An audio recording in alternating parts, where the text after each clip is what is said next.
Congressman Paul, I think you have questions and concerns about the bonanza in the hedge fund industry. Do you? Yes, I think this is not a consequence of free markets. What's happening is there's a transfer of wealth from the poor and the middle class to the wealthy. This comes about because of a monetary system that we have. When you inflate a currency or destroy a currency, the middle class gets wiped out. So the people who get to use the money first, which is created by the Federal Reserve System, benefit. So the money gravitates to the banks and to Wall Street. So that's why you have more billionaires than ever before. Today, this country is in the middle of a recession for a lot of people. Michigan knows about it. Poor people know about it. The middle class knows about it. Wall Street doesn't know about it. Washington, D.C. doesn't know about it. But it's because of the monetary system and the excessive spending. As long as we live beyond our means, we are destined to live beneath our means. And we have lived beyond our means because we are financing a foreign policy that is so extravagant and beyond what we can control, as well as the spending here at home. And we're depending on the creation of money out of thin air, which is nothing more than debasement of the currency. It's counterfeit, and it is a natural, predictable consequence that you're going to have people benefit from it and other people suffer.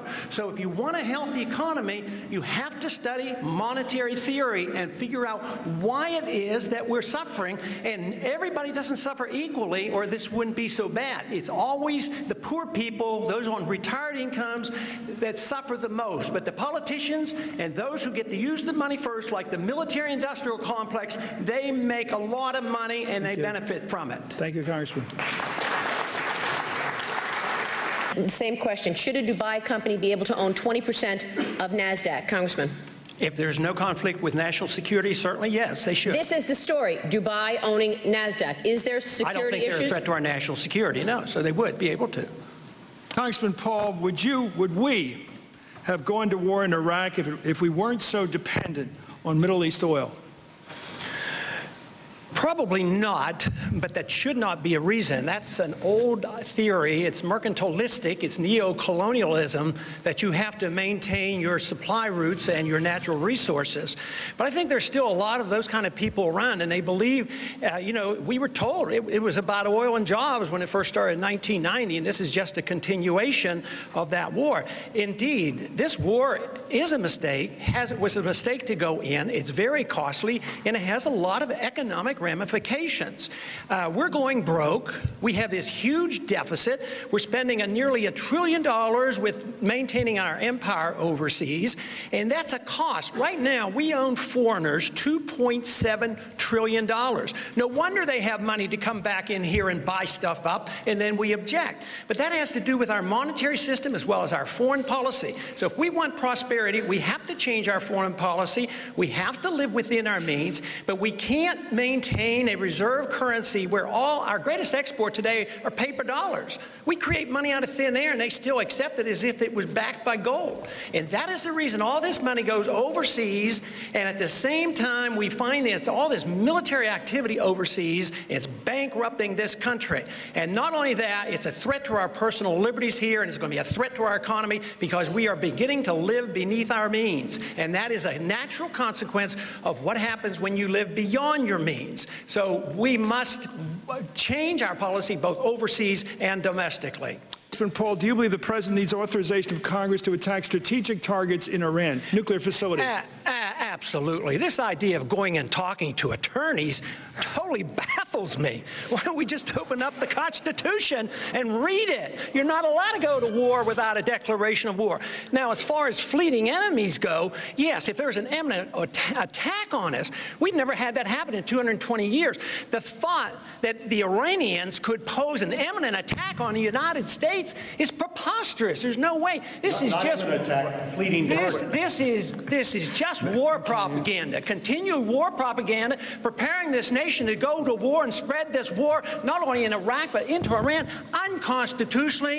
It is a road to disaster for us as a nation. It's a road to our financial disaster if we don't read the Constitution once in a while. Around the horn, Congressman. And the point that I think it was Congressman Paul made before, that we've never had an imminent attack. I don't know where he was on September 11. That was no country. That was 19 thugs. It had nothing to do with a country. And since September, Well, I think it was kind of organized in Afghanistan and Pakistan. Polls show that Republicans are known as the party of national security and of moral values. But polls also show that voters look now, at least, to the Democrats to handle the economy. How are you going to win back their confidence in order? Congressman Paul.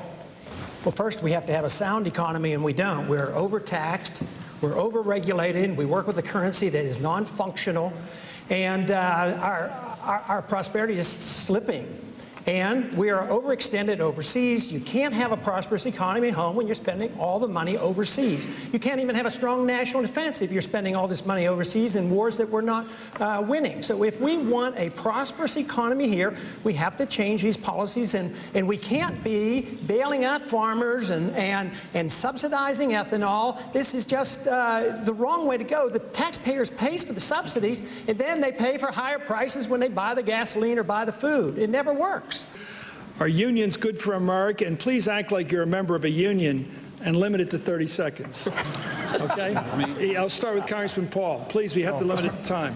The right to unionize should be a basic right of any group. You should be able to organize. You should have no privileges, no special benefits legislated to benefits the unions. But you should never deny any working group to organize and negotiate for the best set of standards of working conditions. Congressman Paul, do you promise to support the nominee of the Republican Party next year?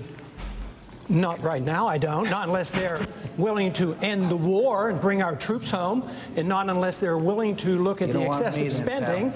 No, I'm not going to support them if they continue down the path which has taken our party down the tubes. I mean, we've lost credibility because of all our spending, because we have violated the civil liberties of all the American people, and we have adopted the Democrats' foreign policy. Why don't we run on George Bush's foreign policy of a humble foreign policy and no nation building, and don't police the world? Then I'll support